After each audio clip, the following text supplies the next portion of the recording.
আমাদের সাথে আজকে আমরা একত্রে বঙ্গভবনে এসেছিলাম। মহামান্য রাষ্ট্রপতি এবং সেনাবাহিনী এবং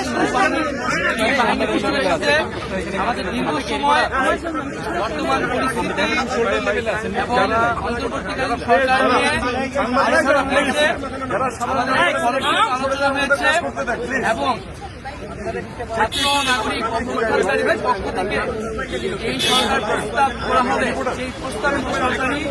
চূড়ান্ত অন্তর্বর্তীকালীন সরকার হবে, সেই নিশ্চয়তা আমরা আজকে বঙ্গভবন থেকে পেয়েছি। আমরা প্রাথমিকভাবে আমাদের অন্তর্বর্তীকালীন সরকারের জন্য সরকারের প্রধান উপদেষ্টা হিসেবে সর্বজন গ্রহণযোগ্য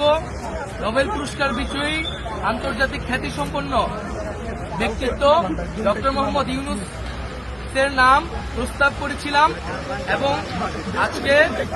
মহামান্য রাষ্ট্রপতিও সম্মতি দিয়েছেন ডক্টর মোহাম্মদ ইউনূসকে প্রধান করে অন্তর্বর্তীকালীন সরকার দ্রুত সময়ের মধ্যে গঠন করা হবে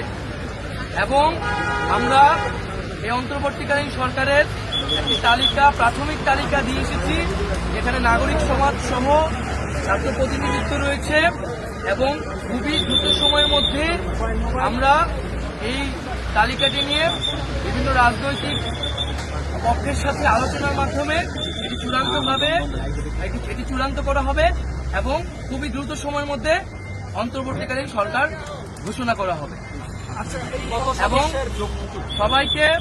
সবার প্রতি আহ্বান থাকবে। আজকে বাহিনী প্রধান এবং রাষ্ট্রপতির সাথে আমাদের দেশের বর্তমান পরিস্থিতি নিয়ে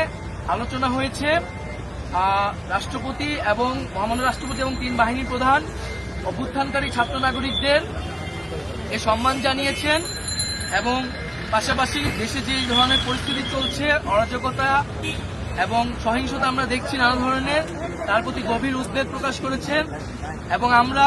সকলের প্রতি আহ্বান জানাবো যে অভ্যুত্থানকারী ছাত্র নাগরিকদের প্রস্তাবিত সরকারি বাংলাদেশে দ্রুত সময়ের মধ্যে ঘোষণা করা হবে। জনগণ যাতে সেই আস্থাটি রাখে এবং আমাদেরকে অবশ্যই সরকারি স্থাপনা, রাষ্ট্রীয় সম্পদ এবং আমাদের যে সংখ্যালঘু সম্প্রদায় রয়েছে তাদেরকে রক্ষা করতে হবে এবং পুলিশ বাহিনীকে, আইন শৃঙ্খলা বাহিনীকে পুনর্গঠনের মাধ্যমে দ্রুতই জনগণের মধ্যে শান্তি শৃঙ্খলা ফিরিয়ে আনার জন্য নিয়োগ করা হবে এবং ছাত্র নাগরিকরা